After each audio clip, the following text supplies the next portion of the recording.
Welcome to प्रिपरेशनपुर। आज है 23 अगस्त। तो 23 अगस्त से रिलेटेड जितने भी करंट अफेयर के क्वेश्चन बनेंगे उसको हम लोग डिस्कस करेंगे और साथ ही साथ उससे रिलेटेड जो भी फैक्ट बनेंगे मैं आपको बताऊंगा। इन क्वेश्चंस की पीडीएफ फाइल के लिए आप डिस्क्रिप्शन में जाकर टेलीग्राम चैनल को ज्वाइन करें, वहां पर उसकी लिंक दे दी गई है। और साथ ही साथ फेसबुक पेज को लाइक करें तथा इंस्टाग्राम पे फॉलो करें, वहाँ पर question of the day per day post किए जाते हैं जो कि आपके लिए काफ़ी बेनिफिट रहेंगे। और अगर ये क्वेश्चन आपको आपके लिए यूजफुल लगे तो चैनल को सब्सक्राइब करें, लाइक करें, कमेंट करें एंड शेयर करें। और इन क्वेश्चंस की ऑडियो फाइल के लिए जो कि ऑडियो रीजन के रूप में खबरी चैनल ऐप पे डेली मैं पोस्ट करता हूं जो कि आपके लिए काफ़ी यूजफुल रहेगी, तो आप डिस्क्रिप्शन में जाकर खबरी चैनल को ज्वाइन कर सकते हैं। फर्स्ट क्वेश्चन है, हाल ही में लिए गए सरकार के निर्णय के अनुसार इनमें से किन हवाई अड्डे को सार्वजनिक निजी भागीदारी योजना के तहत पट्टे पर दिया जाएगा? तो इसका जो आंसर हो जाएगा वो हो जाएगा उपरोक्त सभी, यानी कि जयपुर, गुवाहाटी और तिरुवनंतपुरम, इन तीनों हवाई अड्डों को जो है अब पट्टे पर दिया जाएगा। हाल ही में देखिए प्रधानमंत्री श्री नरेंद्र मोदी की अध्यक्षता में केंद्रीय मंत्रिमंडल ने भारतीय विमानपत्तन प्राधिकरण यानी कि AAI airport authority of India के 3 हवाई अड्डों को PPP योजना के तहत यानी कि PPP योजना के तहत जो है पट्टे पर दिए जाने को मंजूरी दे दी गई है। इसके तहत जयपुर, गुवाहाटी और तिरुवनंतपुरम हवाई अड्डों को परिचालन, प्रबंधन और विकास हेतु 50 वर्ष के लिए अदानी इंटरप्राइजेज लिमिटेड को दिए जाने की स्वीकृति दी गई है। इन परियोजनाओं से सार्वजनिक क्षेत्र में आवश्यक निवेश जुटाने के अलावा सेवा आपूर्ति, विशेषज्ञता, उद्यम और व्यावसायिक कौशल में दक्षता आएगी। अब देखिए बात यहाँ पर भारतीय विमानपत्तन प्राधिकरण यानी कि एयरपोर्ट अथॉरिटी ऑफ इंडिया की है। तो नागरिक उड्डयन मंत्रालय भारत सरकार के तहत काम करने वाला एक वैधानिक निकाय है। यह नागरिक उड्डयन अवसंरचना के निर्माण, उन्नयन, रख रखाव और प्रबंधन के लिए जिम्मेदार होता है। इसका मुख्यालय जो है दिल्ली में स्थित है और इसकी स्थापना 1 अप्रैल 1995 में की गई थी। और देखिए प्रेजेंट टाइम के जो हमारे नागरिक उड्डयन मंत्रालय के जो मिनिस्टर हैं वो हैं हरदीप सिंह पुरी। नेक्स्ट क्वेश्चन है, हाल ही में भारत ने किस देश के साथ एक सांस्कृतिक समझौते पर हस्ताक्षर किए हैं? तो इसका जो आंसर हो जाएगा वो हो जाएगा इजराइल। देखिए इस समझौते के अंतर्गत रणनीतिक द्विपक्षीय संबंधों को और मजबूत करने के लिए 3 साल के कार्यक्रम की रूपरेखा इसमें तैयार की गई है। और देखिए आखिर इसका उद्देश्य क्या है? तो इसका उद्देश्य अधिक से अधिक लोगों के बीच आदान प्रदान को बढ़ावा देना है, यानी कि इम्पोर्ट एक्सपोर्ट को बढ़ावा देना है। यह समझौता दोनों देशों के लोगों के इतिहास और संस्कृति के प्रति उनके संबंधों के विकास में और विशेष रूप से युवाओं में जागरूकता बढ़ाने में योगदान देगा। वर्ष 2020-2023 के लिए दोनों देशों के बीच यह जो सहयोग है, यह कार्यक्रम 18 मई 1993 को उनके बीच हस्ताक्षरित सांस्कृतिक समझौते पर आधारित है। और इस समझौते के अंतर्गत देखिए इजराइल पुरातत्व प्राधिकरण और भारतीय पुरातत्व सर्वेक्षण की सहायता से सांस्कृतिक विरासत और पुरातत्व की सुरक्षा में सहयोग को प्रोत्साहित करना है और साहित्यिक आयोजन करना है और एक दूसरे की भाषाओं में प्रसिद्ध रचनाओं के अनुवाद को बढ़ावा देना और एक दूसरे के अंतर्राष्ट्रीय फिल्म समारोहों में जो है फिल्मों और फिल्म निर्माताओं की भागीदारी को प्रोत्साहित करना है।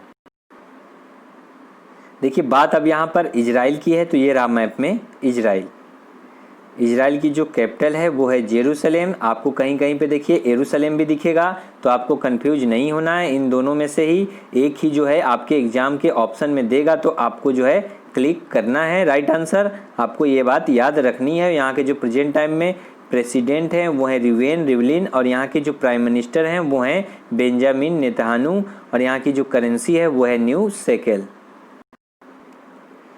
नेक्स्ट क्वेश्चन है, हाल ही में देश के स्वास्थ्य मंत्री डॉक्टर हर्षवर्धन ने कोरोना फाइटर्स नामक क्या लॉन्च किया है? तो इसका जो आंसर हो जाएगा वो हो जाएगा वीडियो गेम। देखिए हाल ही में देश के स्वास्थ्य मंत्री डॉक्टर हर्षवर्धन ने कोरोना फाइटर्स नामक वीडियो गेम लॉन्च किया है। कोविड-19 पर यह अपनी तरह का पहला इंटरैक्टिव गेम है। इसमें प्रमुख कोविड उपयुक्त व्यवहारों का पालन किया गया है। यह गेम जो है कोविड-19 महामारी से लड़ने के लिए लोगों को सही उपकरण और व्यवहार सिखाने का नया और बेहद रचनात्मक तरीका है। इस अवसर पर जो है स्वास्थ्य मंत्री ने कहा है कि जब तक कोविड-19 से लड़ने के लिए एक वैक्सीन तैयार नहीं हो जाती है तब तक उपयुक्त व्यवहार और बचाव हुए एक शक्तिशाली सामाजिक टीका के रूप में काम करेगा और सभी को सुरक्षित रखेगा। नेक्स्ट क्वेश्चन है, स्वच्छ सर्वेक्षण 2020 के अनुसार 100 से अधिक शहरी स्थानीय निकायों के साथ सर्वश्रेष्ठ प्रदर्शन करने वाले राज्य के रूप में किसने शीर्ष स्थान हासिल किया है? तो इसका जो आंसर हो जाएगा वो हो जाएगा छत्तीसगढ़। देखिए अभी 100 से अधिक शहरी स्थानीय निकायों के साथ सर्वश्रेष्ठ प्रदर्शन करने वाले राज्यों के रूप में छत्तीसगढ़ ने जो है स्वच्छ सर्वेक्षण 2020 में शीर्ष स्थान हासिल किया है। स्वच्छ सर्वेक्षण 2020 आवास और शहरी मामलों के मंत्रालय द्वारा आयोजित स्वच्छता सर्वेक्षण का 5वां संस्करण है। क्वालिटी काउंसिल ऑफ इंडिया स्वच्छ सर्वेक्षण के लिए मूल्यांकन आयोजित करता है और स्वच्छ सर्वेक्षण जो है 2016 में पहली बार आयोजित किया गया था। स्वच्छ सर्वेक्षण 2021 स्वच्छ सर्वेक्षण के 6ठे संस्करण को पिछले महीने आवास और शहरी मामलों के मंत्रालय द्वारा लॉन्च किया गया था। इंदौर जो है स्वच्छ सर्वेक्षण 2020 में सबसे ऊपर यानी कि फर्स्ट रैंक पे रहा है और सेकंड पे रहा है सूरत और थर्ड पे रहा है मुंबई। इंदौर ने देखिए ये जो है लगातार चौथी बार स्वच्छ सर्वेक्षण में टॉप किया है। इंदौर ने जो है 2017, 18, 19 और अब 20 और देखिए जबकि इसमें जो कि 100 से कम शहरी स्थानीय निकायों के साथ सर्वश्रेष्ठ प्रदर्शन करने वाले राज्यों के रूप में जो है झारखंड ने स्वच्छ सर्वेक्षण 2020 में शीर्ष स्थान हासिल किया है। और देखिए स्वच्छ सर्वेक्षण 2020 ये आयोजित किया गया, इसमें जो है श्रेणियां जो हैं वो हैं सबसे साफ छावनी के लिए जालंधर कैंट प्रथम रैंक, द्वितीय जो कैंट है वो है दिल्ली कैंट, उसको द्वितीय रैंक मिली है और सबसे साफ गंगा शहर के रूप में वाराणसी यानी कि बनारस को प्रथम स्थान प्राप्त हुआ है और यह पुरस्कार 2019 में प्रारंभ किया गया था। और 40 लाख से अधिक आबादी वाले सबसे स्वच्छ मेगा शहर में अहमदाबाद है जिसे प्रथम रैंक हासिल हुई है और 1 लाख से अधिक आबादी वाले शहरों में अधिकतम नागरिकों की भागीदारी के मामले में उत्तर प्रदेश में शाहजहांपुर जो है फर्स्ट रैंक पे रहा है और 1 लाख से कम आबादी वाले शहरों में जो है उत्तराखंड में नंदप्रयाग का प्रथम रैंक रहा है। इंदौर, अंबिकापुर, नवी मुंबई, सूरत, राजकोट और मैसूरू 5 स्टार शहरों के रूप में इसमें चुने गए हैं। नेक्स्ट क्वेश्चन है, हाल ही में भारत और किस देश के मध्य निरस्त्रीकरण और अप्रसार पर विचार विमर्श किया गया है? तो इसका जो आंसर हो जाएगा वो हो जाएगा दक्षिण कोरिया। देखिए हाल ही में भारत और दक्षिण कोरिया ने निरस्त्रीकरण और अप्रसार के क्षेत्र में वैश्विक विकास और पारस्परिक हित के समकालीन मुद्दों पर विचारों का आदान प्रदान किया है। दोनों ही पक्ष जो है अपनी फलदायक चर्चाओं को आगे बढ़ाने के लिए परामर्श के अगले दौर का आयोजन करने के लिए सहमत हुए हैं। अब देखिए बात दक्षिण कोरिया की है तो कोरियाई प्रायद्वीप के दक्षिण आधे हिस्से पर एक पूर्व एशियाई राष्ट्र है और इसकी जो कैपिटल है वो है सियोल और यहाँ की जो करेंसी है वो है दक्षिण कोरियन ओन और यहाँ के जो राष्ट्रपति हैं वो हैं मून जे इन। नेक्स्ट क्वेश्चन है, हाल ही में किसके द्वारा तपेदिक और चिकनगुनिया के उपचार से संबंधित फ्लेवोनोइड को पहली बार कृत्रिम रूप से प्रयोगशाला में बनाया गया है? तो इसका जो आंसर हो जाएगा वो हो जाएगा अगरकर अनुसंधान संस्थान पुणे। देखिए हाल ही में जो है अगरकर अनुसंधान संस्थान पुणे के वैज्ञानिकों ने भारत में तपेदिक और चिकनगुनिया के उपचार से संबंधित फ्लेवोनोइड अणुओं को पहली बार जो है कृत्रिम रूप से प्रयोगशाला में बनाया है और ARI द्वारा जो है रागोसाफ्लेवोनाइड ए को जो है एक चीनी औषधीय पौधे रोजा रगोजा से और पोडोकार्फलेओन ए पोडोकार्फेस मेरकोपेलस, मैं फिर से पौधे का नाम ले रहा हूँ, नाम जो है इस पौधे का वो है पोडोकार्फेओन ए पोडोकार्प्स मैक्रोपेलस नामक पौधे से जो है ये प्राप्त किया गया है। अब देखिए बात यहाँ पर ये जो वर्ड बार बार आ रहा है फ्लेओनाइड्स, क्या नाम है? फ्लेओनाइड्स। ये जो है इम्यूनिटी बढ़ाने वाले तत्व हैं अतः एक फ्लेवोनाइड्स समृद्ध आहार की सिफारिश की जाती है। और देखिए ये जो फ्लेवोनाइड्स है ये जो है भरपूर आहार हमें दिल, लीवर, किडनी, मस्तिष्क और अन्य संक्रामक रोगों से बचाता है और ज़्यादातर आयुर्वेदिक उत्पाद फ्लेवोनाइड्स से भरपूर होते हैं। फ्लेवोनाइड टमाटर, प्याज, सलाद, अंगूर, सेब, स्ट्रॉबेरी, आड़ू और अन्य सब्जियों में पाए जाते हैं।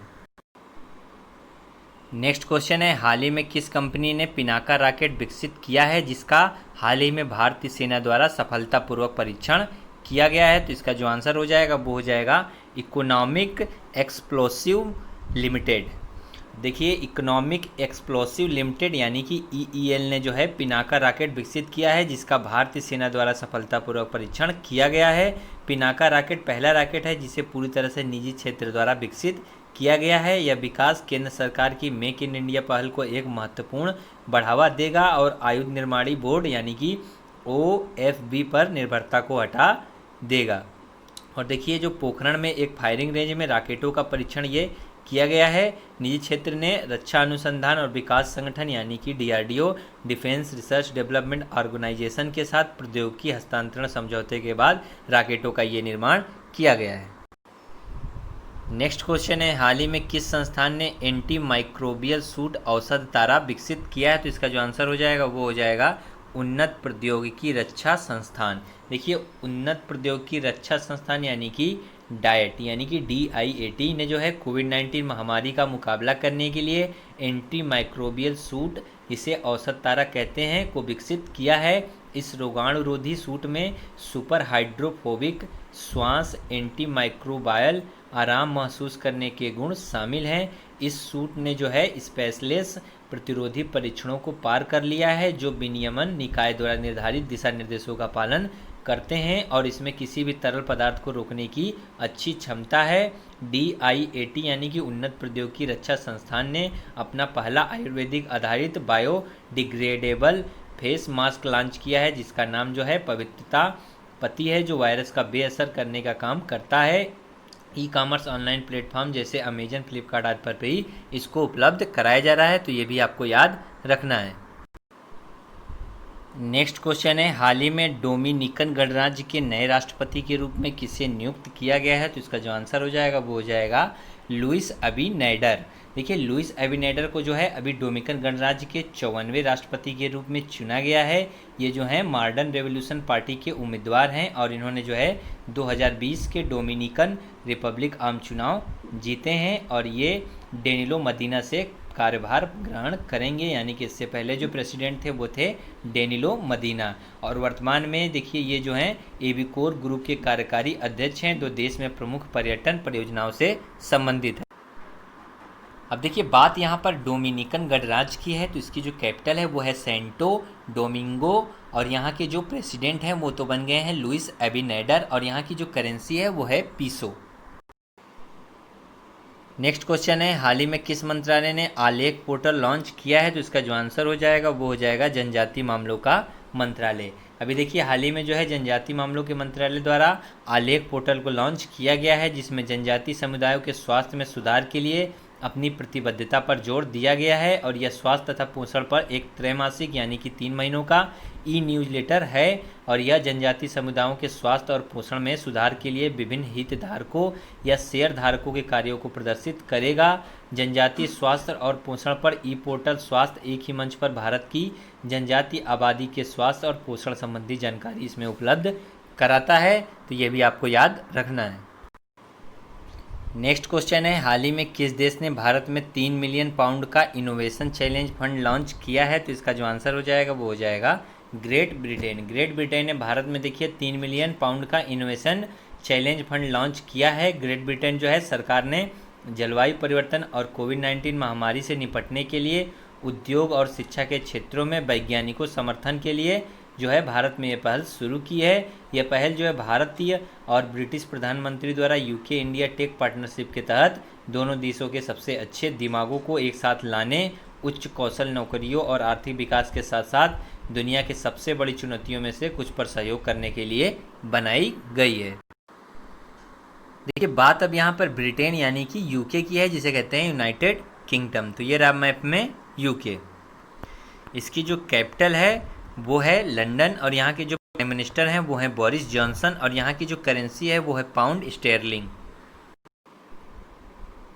नेक्स्ट क्वेश्चन है, हाल ही में धर्म या विश्वास के आधार पर हिंसा के पीड़ितों के स्मरण के लिए अंतर्राष्ट्रीय दिवस कब मनाया गया है? तो इसका जो आंसर हो जाएगा वो हो जाएगा 22 अगस्त। देखिए, प्रत्येक वर्ष जो है 22 अगस्त को धर्म या विश्वास के आधार पर हिंसा के पीड़ितों के स्मरण के लिए अंतर्राष्ट्रीय दिवस मनाया जाता है। इस दिन की स्थापना जो है धर्म या विश्वास के आधार पर हिंसा के बढ़ते मामलों के लिए एक सीधी प्रतिक्रिया है, जिसमें अंतर्राष्ट्रीय अपराधों की सबसे गंभीर अभिव्यक्तियां जैसे मानवता के खिलाफ अपराध, युद्ध अपराध, यहाँ तक कि नरसंहार शामिल है। लास्ट क्वेश्चन जो क्वेश्चन ऑफ द डे में मैंने आपसे पूछा था वो पूछा था कि हाल ही में पढ़ई तुहार पारा योजना निम्नलिखित में से किस राज्य द्वारा शुरू की गई है? तो इसका जो राइट आंसर था वो था छत्तीसगढ़। नेक्स्ट क्वेश्चन है क्वेश्चन ऑफ द डे में आपके लिए कि भारतीय रेलवे द्वारा सुरक्षा निगरानी के लिए नियोजित मानव रहित हवाई वाहन UAV का नाम क्या है? तो इसका जो राइट आंसर है वो आपको कमेंट करके बताना है और साथ ही साथ इसके बारे में भी लिखना है। अगर ये क्वेश्चन आपको आपके लिए यूजफुल लगे तो चैनल को सब्सक्राइब करें, लाइक करें, कमेंट करें एंड शेयर करें। Okay, thank you.